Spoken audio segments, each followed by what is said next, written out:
Toulon ne sera pris que lorsque l'escadre ennemie, menacée d'être bombardée à boulet rouge, sera forcée d'évacuer la petite rade. Je demande donc l'autorisation de créer des batteries d'artillerie en plus grand nombre.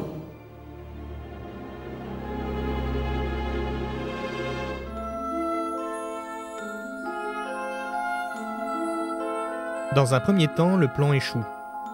Il obtient de nouveaux canons et réclame des hommes supplémentaires. Faisant avancer ses troupes, il leur réclame la prise de l'Aiguillette et celle de Fort Balaguier qui domine la petite rade.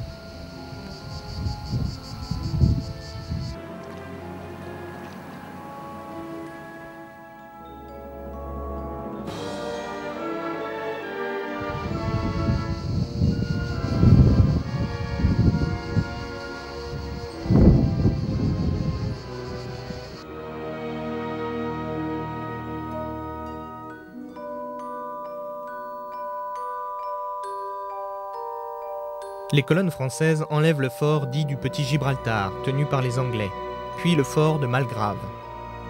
Bonaparte, blessé à la jambe par un coup de baïonnette, continue à entraîner ses hommes. Il retourne les canons des deux fortifications vers le Goulet.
Comme l'avait prévu le jeune officier, l'escadre ennemie quitte la petite rade.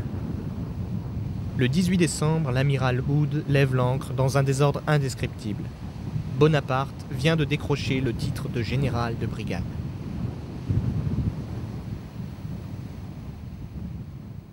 Barras demande à Napoléon de mater l'insurrection royaliste.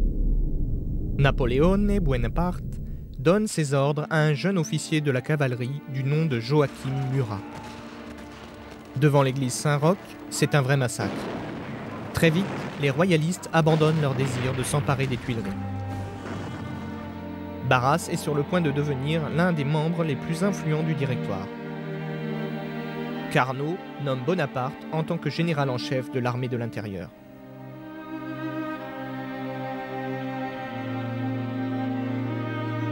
Quelques jours plus tard, ordre est donné aux habitants de ne point conserver d'armes chez eux. Le jeune Beauharnais va trouver Bonaparte en lui demandant la faveur de conserver le sabre si précieux de son père. Sensible à ces arguments, Napoléon accepte. Barras fréquente les salons à la mode et les lieux chics où par excellence on pense et on parle. Napoléon déteste ce genre d'endroit. Pourtant, quand Joséphine de Beauharnais née Marie-Joseph Rose de la Pagerie, ambassadrice de cette bonne société, le fait venir afin de le remercier de son geste. Celui-ci ne reste pas indifférent au charme de la belle créole. Cette dernière est séduite par le verbe rare et l'audace de ce jeune général. Le désir de Napoléon de se marier est connu de tous. Mais Rose serait-elle le parti idéal? Joséphine prend la plume. Vous ne venez plus voir une amie qui vous aime. Vous avez bien tort, car elle vous est tendrement attachée. Venez demain, Septiti, déjeuner avec moi. J'ai besoin de vous voir et de causer avec vous sur vos intérêts. 5 mois de causerie dans la maison de Chantraine sont nécessaires pour les amener à se décider au mariage. Dans la corbeille de la mariée, Barras dépose l'armée d'Italie avec pour mission essentielle de renflouer les caisses du pays désespérément vides. À peine a-t-il le temps de se marier en catimini que déjà, il doit rejoindre à Antibes les généraux de ses futures campagnes.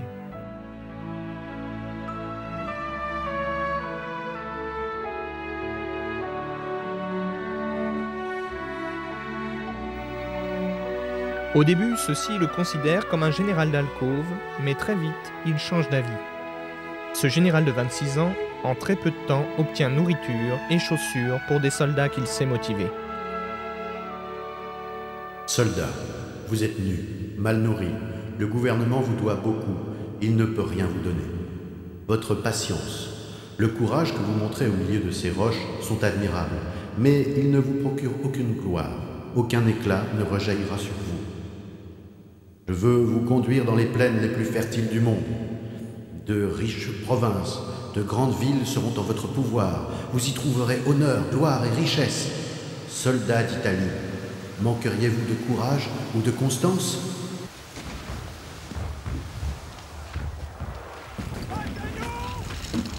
Le succès de la première campagne d'Italie va bien au-delà des espérances de chacun. Le verrou piémontais saute, permettant ainsi à l'armée d'entrer dans la plaine du Pô, tenue par les Autrichiens.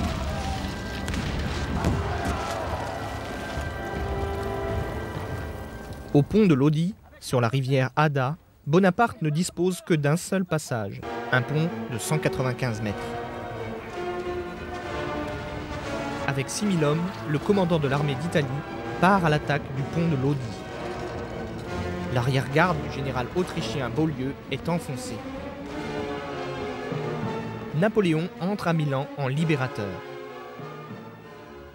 Soldats, vous avez en 15 jours remporté 6 victoires, pris 21 drapeaux, 55 pièces de canon, plusieurs places fortes, conquis la partie la plus riche du Piémont, mais vous n'avez rien fait puisqu'il vous reste tout à faire. Les soldats de l'armée d'Italie vont enfin pouvoir percevoir leur solde. Tous les soirs, dans sa tente de bivouac, Napoléon écrit à Joséphine. Cette dernière ne répond pas avec la même ardeur à ses lettres enflammées.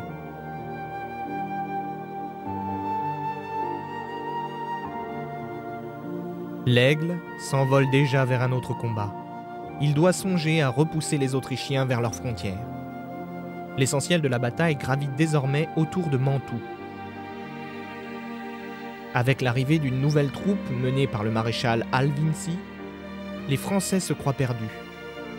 Retranché à Ronco, Bonaparte lance la division Masséna sur sa gauche et la division Augereau sur sa droite vers Arcole en espérant prendre les Autrichiens en tenaille. Le général Bonaparte ne parvient pas à rallier toutes les troupes d'Augereau pour passer Arcole. Au péril de sa vie, il se lance lui-même à l'attaque sur le pont, perd son cheval. Les Français sont rejetés dans le marais, d'où Bonaparte est enlisé et dégagé par ses hommes.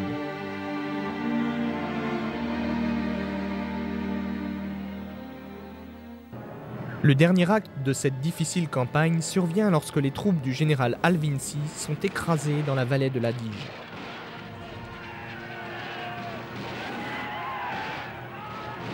Mantoue capitule définitivement.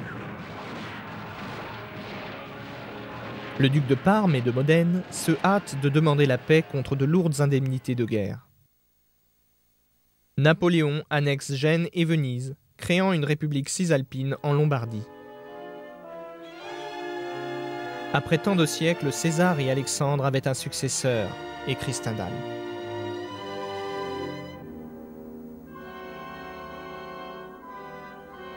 L'armée française se dirige désormais sur Vienne. L'empereur François II consent enfin à faire la paix. Lorsqu'il impose le traité de Campo Formio, Bonaparte ne consulte pas le Directoire. À l'automne, Napoléon quitte l'Italie pour Paris. Afin de nourrir ses ambitions politiques, il recherche l'appui d'un homme qui sache naviguer parmi intrigues et conspirations. Incontestablement, M. de Talleyrand est bien l'homme de la situation. Il souffle à l'oreille de Bonaparte ce mot magique, l'Orient. La campagne d'Égypte présente pour le Directoire l'avantage d'éloigner Bonaparte des affaires. Mise en place et obtenue par Napoléon, elle consiste à occuper une région où les Anglais sont les maîtres incontestés. L'expédition permet aussi de découvrir un monde inconnu.